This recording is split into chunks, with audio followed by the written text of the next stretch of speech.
Awesome. So I'll start the discussion by highlighting the topic and to express a lot of positive feedback that I see so many faces here to listen how the technology could be used, the blockchain obviously, for the privacy.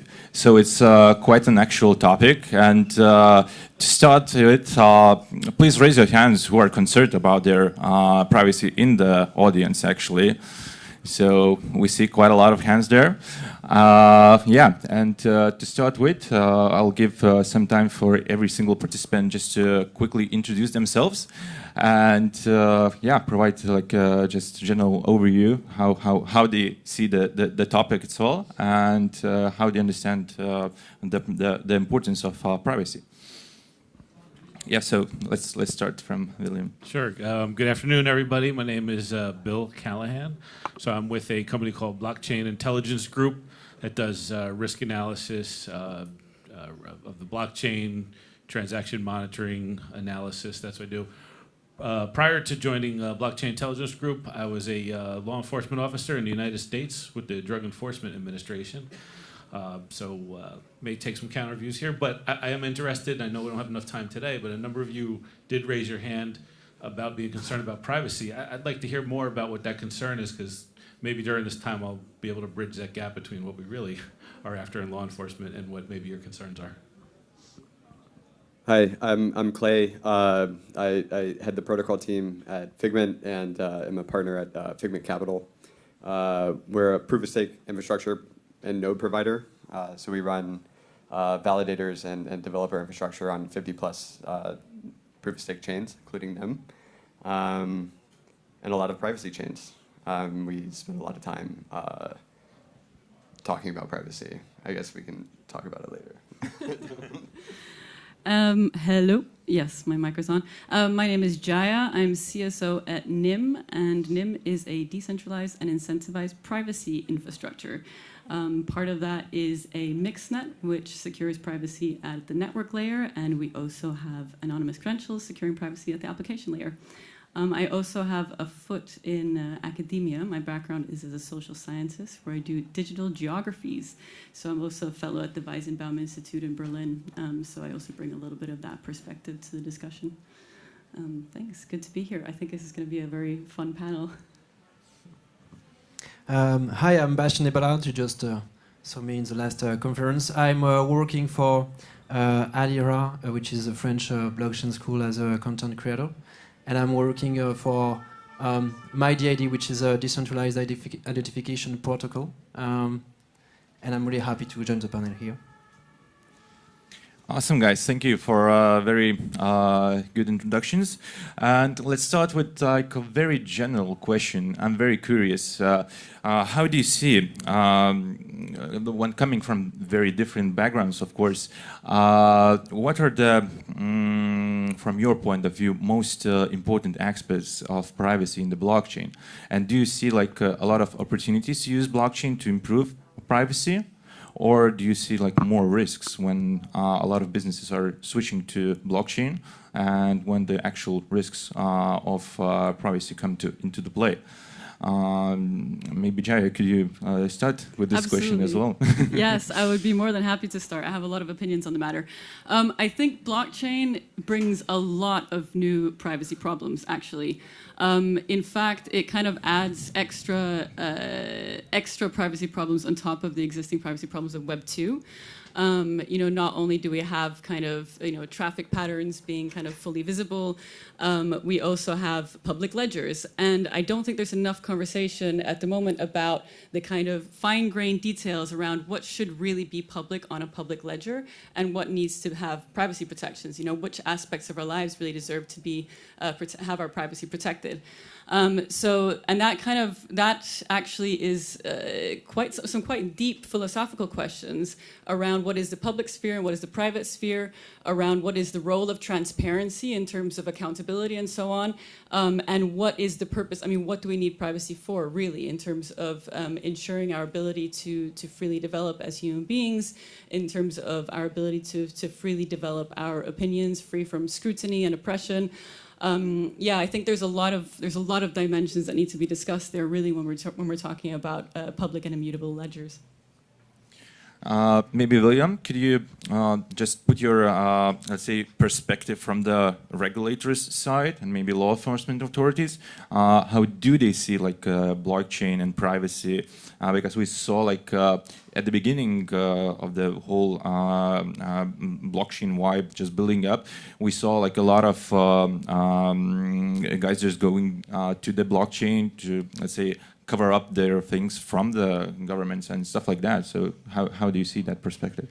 Yeah, right. So maybe when I speak, just take into context, I'm probably speaking from, an American, constitutionalist kind of view of things, and I know in different countries we have representatives here from everywhere that may be different, but just take that into consideration. I agree that it's giving us some challenges, right? For law enforcement, for regulators, there are some challenges. The notion, and again, I'm speaking maybe from the American system, right? Privacy isn't this absolute, right? In our Constitution, right, where it's against unreasonable search and seizures. So there's been laws built around that. Okay, what is a reasonable, and usually that means you had some sort of judicial review to be able to get that search warrant. Yes, I agree, especially in financial, and something I had done previously, again, was more financial investigations, looking at around the world. So I understood there was a need for people to have some privacy in their financial, because not only just from the government, it was just from other bad guys. Okay, and that's how I'm going to call the bad guys, right? We call them bad guys. If I was, especially Colombia, right? We had this whole trade-based money laundering issue to deal with. That came out of not trying to, hide narcotic monies. That came out of like, hey, I'm a wealthy businessman in Colombia. I don't need the banker knowing, the teller knowing how much I make, because the teller will call his cousin to go kidnap me, right? So yes, there is this, but we definitely need to balance that against, public safety as well, and that reasonable search and seizure. So please add on. I see that you have something. Well, I mean, I always have things to say. Sure. No, but I think it's a good example. I mean, if you need a search warrant to enter someone's house, but the problem with digital life is that doesn't really exist, right? Like data just gets grabbed like left, right, and center.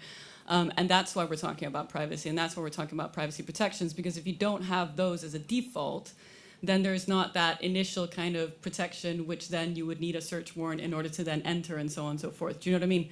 So I'm not talking like directly against you right now, but I'm just saying that like I think that when it comes to digital life, the game just looks quite different, actually. No, I agree. Okay. I mean, like. Go ahead. No, go ahead. Finish what you're going to say. No, and it's great because yes, it does look different. Right, there's this issue over this digital, what's out there in the open, but at the end of the day, right, government has this duty to protect, right? And I know again, I'm speaking through this lens here that I'm coming with, but there is this duty to protect against illicit actors that could cause harm, and yeah, that's where we got to strike this balance here. And of course, speaking about the technology, it's quite new in the field. So for the government itself, it's quite difficult to adapt and understand how like traditional measures would work in this environment. So maybe, Bastien, could you add some more from the use cases? Yeah, actually, I think there is no generic answer to this about the ties between blockchain and privacy, because if you remember well, some years ago, we could read in the newspapers, that blockchain was a way to protect full privacy, especially against the state, against institutions. And actually now we are seeing more and more blockchain as one of the best way to do tracking, on assets and on transactions. So there is no generic answer to this. It depends on the network, it depends on the technique, it depends on the consensus type, it depends on if you are using zero-knowledge technologies, if you are using a proof-of-work blockchain, if you are using a permission blockchain. It depends on a lot of actually factors. So I don't think there is a whole answer to this. I mean, I could maybe also say something briefly about how we use blockchain in the NIM privacy system. Which we actually we've made very careful decisions around that, which is the blockchain that we're running is used exactly for the aspects of the infrastructure that have to be public, that have to be kind of shared knowledge for the whole kind of mixed net to actually operate. So the way the architecture functions is we have a mixed net that mixes internet traffic to obscure communication patterns. Those mixed nodes are incentivized to run that mixed net, and those mixed nodes have a reputation, and that reputation and the topology of the actual mixed net itself needs to be known to all actors running the infrastructure, both for security and operational reasons. So that's where we kind of, the blockchain carries this public information that needs to remain public in order to ensure that the mixed net is operating in a sufficiently secure manner. So we've made quite careful decisions around that, around what needs to be actually kind of like public knowledge, in order to guarantee, privacy in another part of the network for the users of the network. Yeah, so of course the blockchain community and the whole space is very known for their creativity. So maybe you can share your own views. What could be like very creative ways to use the blockchain technology and to, let's say, go above the conventional ways of securing the privacy. So maybe Clayton, you have something to share with us as well? Well, I mean, I was going to say, I was going to bring it back down to, because like everything that happens in crypto for the most part right now is completely public, right? So this is like all, I mean, NIM is launching. There are, enclaves of privacy that exist. But when we're talking about the value of privacy, outside of like, nation states having a monopoly on violence and being able to use like your personal information against you to like execute a search warrant or something, or just spy on you digitally all the time, your life is getting more and more curated based on data points of who you are. Where your digital life, as we become more digital as well, it becomes a dehumanizing experience, because then it's you're getting curated content based on race, ethnicity, sexual orientation, geographic location, things that you clicked on in the past, forever, right? And you don't know where that information is going. And someone's buying it, and someone's selling it. That's going to exist in crypto as well, eventually. And it's going to be linked to your address. Like, what swap did you take? What NFTs do you own? You're going to start getting an experience like that in the same manner. And that's why we should be talking about this now. I think that's like kind of the vibe that I'm trying to get at. Yeah, for sure. And maybe, Bastien, you can add something on that? Because I see that you're quite curious about this. Yeah, you actually have a lot of techniques today to try to improve our privacy against corporations or nation states. No offense. Yeah, we have a lot of capabilities. We have this those old layer 1 networks, ZK networks like Zcash or better Monero. I would advise more Monero than Zcash, by the way. But here also you have differences, like Monero is fully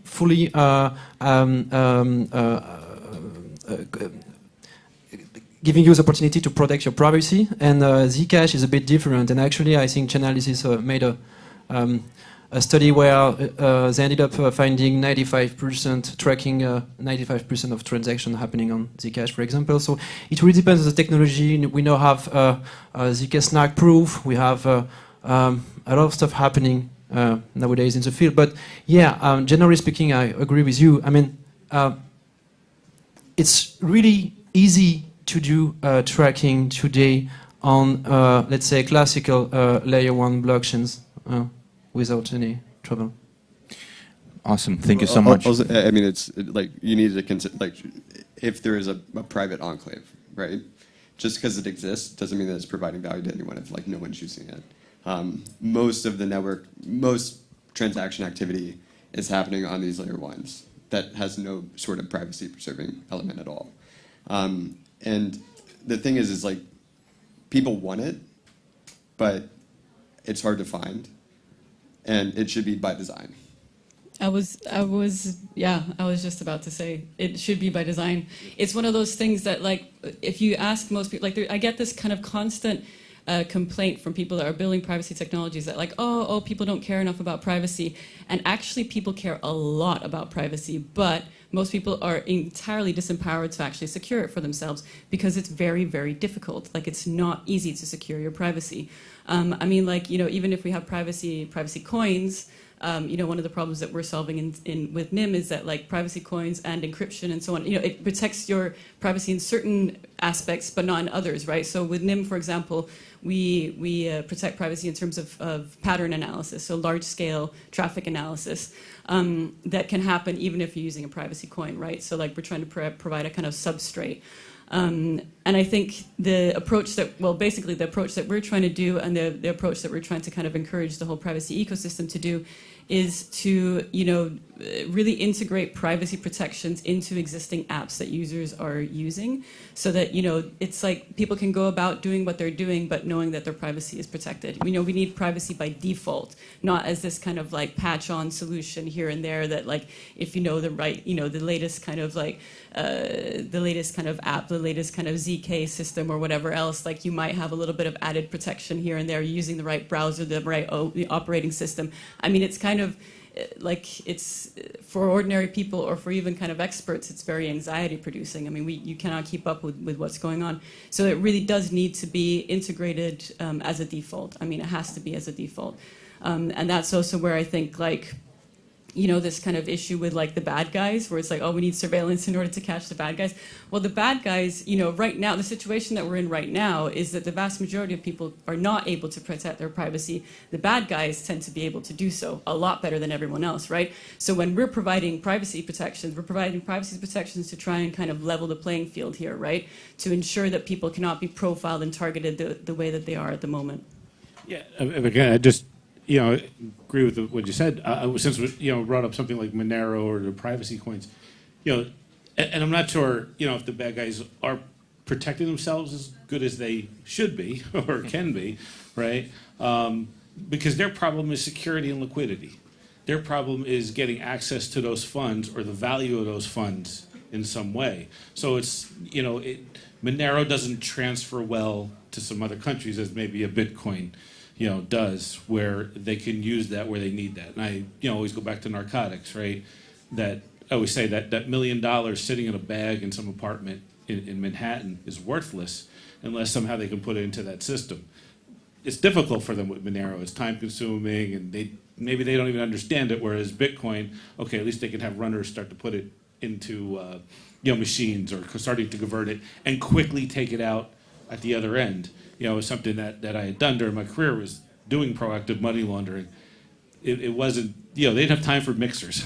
They wanted it in the bank, wire transfers made for basically trade, and then that trade sold, you know, primarily Colombia or Mexico, and then converted back to pesos, right?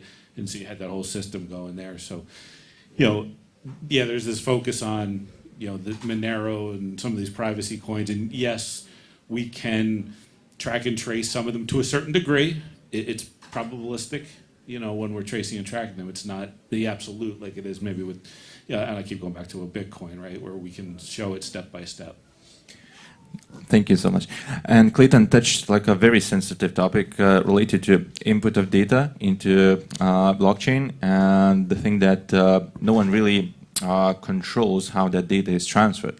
Like in conventional world, we have data protection regulations. Do you feel that these traditional regulations will be up to date to track, let's say, development happening in blockchain, or there is like a need to have something in addition to that? Absolutely not. I mean, like, even when I come to this country from America, right? Like, I open up my phone, they get like GDPR regulation or whatever the regulation is here. You just say yes every single time. It's like, get the fuck out of my way. I'm trying to go on this fucking website. And it's going to be the same for crypto, right? You can't have the end user have to control it, because the way that the application is going to sell it is that your experience is going to be worse if you say no. And so it doesn't matter what any sort of government body says people should do. Like, you just need to do it at the protocol level. Like, if like you really value it, that's what you should be offering to users. I actually take a pretty friendly view of the GDPR. Like, okay, like to me, these cookie settings that come up, you know, regulators didn't determine that that was what compliance was going to look like, but it ended up that way. And to my mind, that's like this kind of prank compliance from, you know, the industry being like, ha ha ha, okay, we're just going to make it really annoying so everybody hates privacy regulations. But actually, like, I think, you know, if the I think it's about implementation of regulation. I think sometimes regulation, especially when it comes to privacy protections, because privacy protections has to be done at a collective level, like, one person protecting their privacy like is completely useless because that person will still be profiled by the collective data of everybody else, right? So like even if I choose to put nothing online, well, my mom is. Do you know what I mean? So it's like privacy protections to some extent really has to happen at a collective layer, and regulation can be a big force for doing that. But there is a lot of work that needs to be done on actual implementation. And I think implementation can be done in a way that is much more collaborative with innovators and with entrepreneurs, in a way where actually something like the GDPR could become a stimulation for new forms of innovation to happen. So, you know, what regulation does is it says, okay, this is not okay anymore, you can no longer do this, which actually, like, in terms of companies that are trying to provide privacy, it levels the playing field for them versus versus companies that are extremely surveillance driven in their business model. So I do think that there's scope for better collaboration in terms of regulation, and I do think that regulation can be very productive when done in the right way. And do you guys see that, for example, blockchain could make it easier, for example, to investigate, to identify breaches of like privacy? What would we like twist here? If we are referring to GDPR, for example, it's actually compliant with GDPR. I mean, it's declared compliant by the French authority on the matter. So yeah, it could actually help, surely. And I think one of the good things about GDPR, yeah, we can all make fun of it, actually, surely. But it's a moral step, let's say. At least it makes people aware, or people who are not aware of this matter, aware of the importance of taking care of your own privacy. But I think, yeah, we are missing a technical stone, you know? You can't really enforce those laws, GDPR laws, actually, just only with cookies, you know, when you arrive on the consentment to cookies, when you're on the website. Nobody's here, actually, to check on site. So yeah, we lack a fundamental technical stone, and I think blockchain can be this one. Yeah. And speaking about it, yeah, please go on, Jay. No, just that, you know, if you start to actually look through these cookie settings, I mean, it is quite fascinating. I mean, the amount of companies, you know, that are there watching your every single click, every time you do anything on a website, it is pretty fascinating. And without the GDPR, that information would not be surfaced in that kind of a way. So for me, it feels like, okay, yes, like the result is like stupid, annoying. Everyone just clicks yes, but it is a first step, and at least this stuff is surfaced now. We can actually see like how crazy the data economy is and has become. And then we can start doing something about it, you know? I mean, imagine a kind of like more interesting cookie settings interface. And that's where I think like blockchain innovators can definitely do something fun, you know? Like, let's, you know, map all these companies and, you know, do something a bit more interesting in terms of the value that's created, the information that's circulating there. You know, it's surfaced now, at least. Awesome, thank you. And by the way, yeah, that's actually where decentralized identification comes into full force. Because once you use this kind of solutions, I mean, I'm preaching for my own chapel, but I mean, once you use this solution, you don't have the same problem as before. You know, you can really enforce a nice GDPR policy, a nice cookie policy. If you are using your verifiable credential on a DID-based way. And speaking about the future, can you guys just share your thoughts about the future of blockchain and privacy fusion? What would be like the main aspects of it? We can just add one by one. I mean, there's going to be a lot more private enclaves that can operate at scale, especially thanks to like ZK technology specifically. But it's going to be a problem for folks on the government side, but also it's a completely necessary if you're thinking about like institutional adoption in terms of privacy, right? Outside of like the end user value. If you want this vision of what crypto is going to be, where it's like everything is like secured, stored, settled, traded on these blockchains that we're building, like you need private environments for healthcare industry, education, like any sort of public body that we are used to interacting with. They can't disclose any of that information on chain.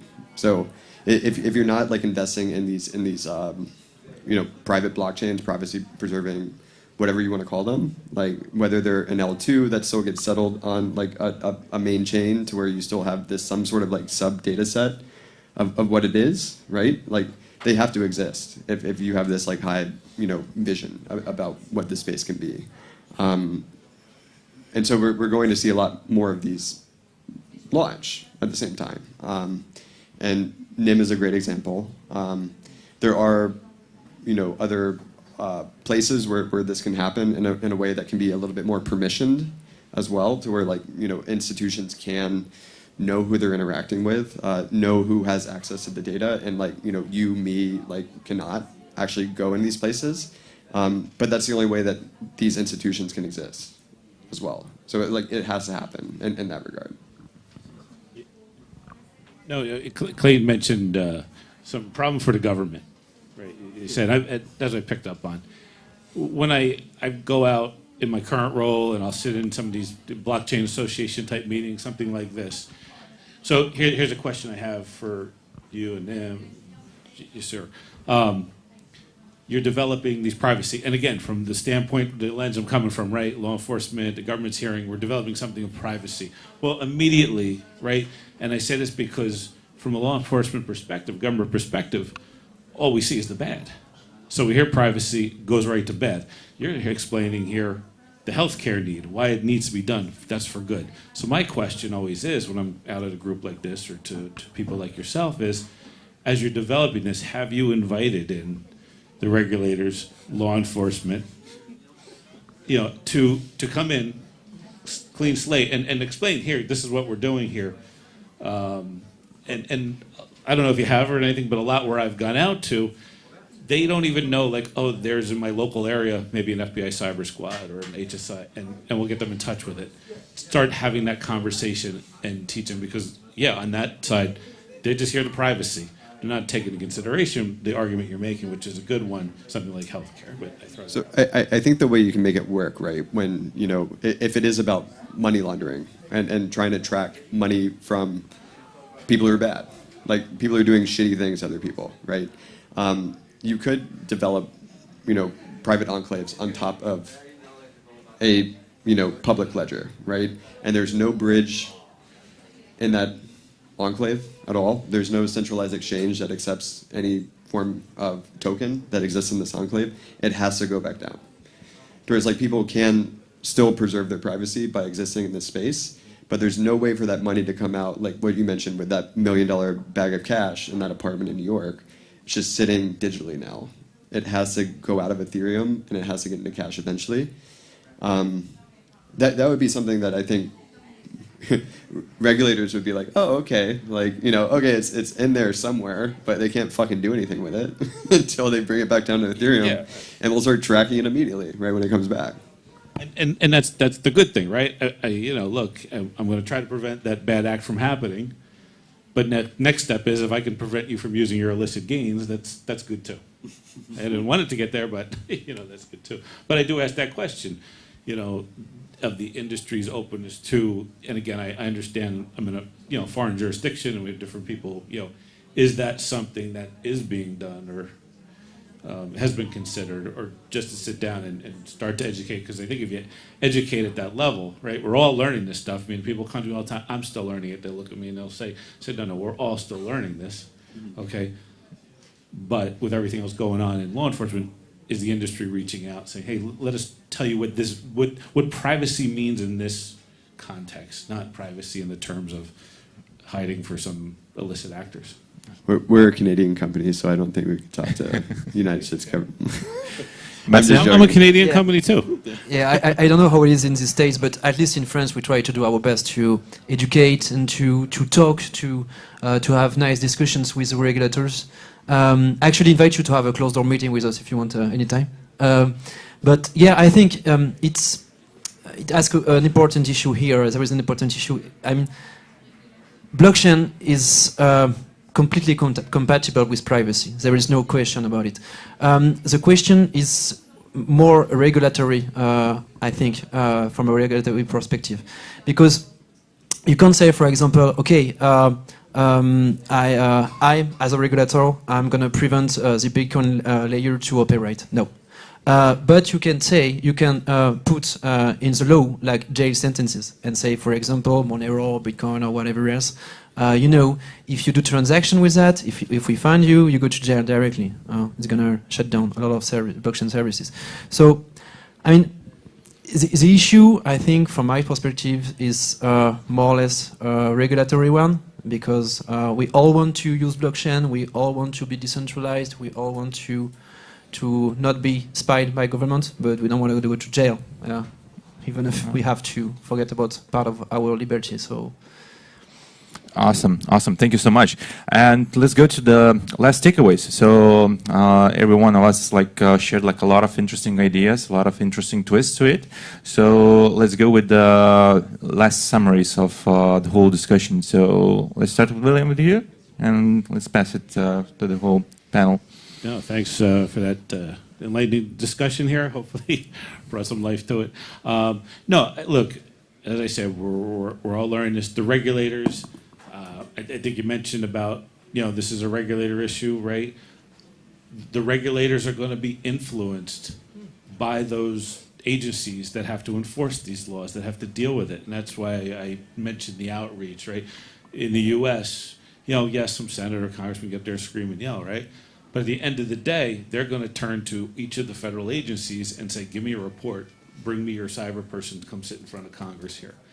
And I think it would be great if there was an agent like myself, right, or who's sitting in my chair at the time, or some other agency to sit there and say, okay, wait a minute, you're screaming and yelling maybe for political points on privacy here, but we're sitting down with some of these companies, and now we start to understand that, okay, in healthcare we do need this privacy, and I'm sure there's other, and maybe in this area this is a way to protect against money laundering or terrorist financing in privacy, right?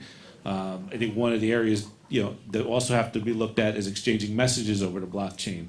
I looked at some illicit activity that was going on, and there was messages being exchanged. Then they were exchanging encrypted messages, even another layer, of privacy there. Okay, so we got to look at those things as those issues as well. But that's why I say I think it's getting to that level that's going to influence the regulators, influence the politicians, and maybe step back. And I know it's at the regulator level, but find out who's going to influence them and try to convince them, or at least explain to them what you're doing. Clay? Yeah, so I say this quote a lot, but I forget who it's from. But us as humans, right? And it is the human element that I care about the most. But it's we have Paleolithic emotions, medieval institutions, and godlike technology, right? And if we want to continue building technology, we have to be thinking about the sovereignty of individuals first, because some angry dude in a position of power will abuse the things that he has access to all the time, no matter what. It doesn't matter what it is, whether it's privacy or something else. And so we need to address that always when we're building this space. And Jaya, please. I think the first thing to just really understand is how much of our lives are actually subject to surveillance right now. It has been intensified, 1,000-fold after COVID. So much is happening via digital communications and digital mediums right now. And all of that is vulnerable to surveillance. And so, I think the way that we talk about these things needs to dramatically change. This is, we live in a different era right now, and the privacy protections need to meet that level. Being kind of more kind of forward-looking, I think like I said at the very beginning, I think there's some deep philosophical questions that we have to address around what exactly should be transparent and what needs to remain private when it comes to digital communications. And that has to do with accountability and it has to do with freedom. And I think there's another quite complex set of discussions that we need to have around zero-knowledge proof-based technologies. We didn't touch on that very much, but there is this kind of question. I'm starting to see more and more ideas around zero-knowledge proofs as a kind of, let's say, a compromise where it's like we can have privacy but transparency at the same time. You know, we can have kind of privacy, but the data is still available for machine learning or for some type of analysis. And I think understanding, you know, what we actually mean by privacy and surveillance in terms of machine readability is like another very big topic, both philosophical and technical, that we need to address. So from my perspective and from kind of NIM's perspective, the way that we're trying to address that in practice is through, like I said earlier, protecting privacy at the network layer, including metadata privacy to address kind of machine learning-based surveillance, and also at the application layer in terms of, and I think selective disclosure, DID stuff, and anonymous credentials is another kind of major area that I wish we had talked a little bit more about. I think selective disclosure is something that's going to be kind of super major going forward, and we're going to think more about that rather than thinking about coherent identities. It's much more, what do you selectively need to reveal in order to access various services? So yeah, that's my quick 3 minutes. Yeah, I'm going to follow this. I think actually we can't really separate this issue of privacy with the social context we are living now, social and political context we're living now.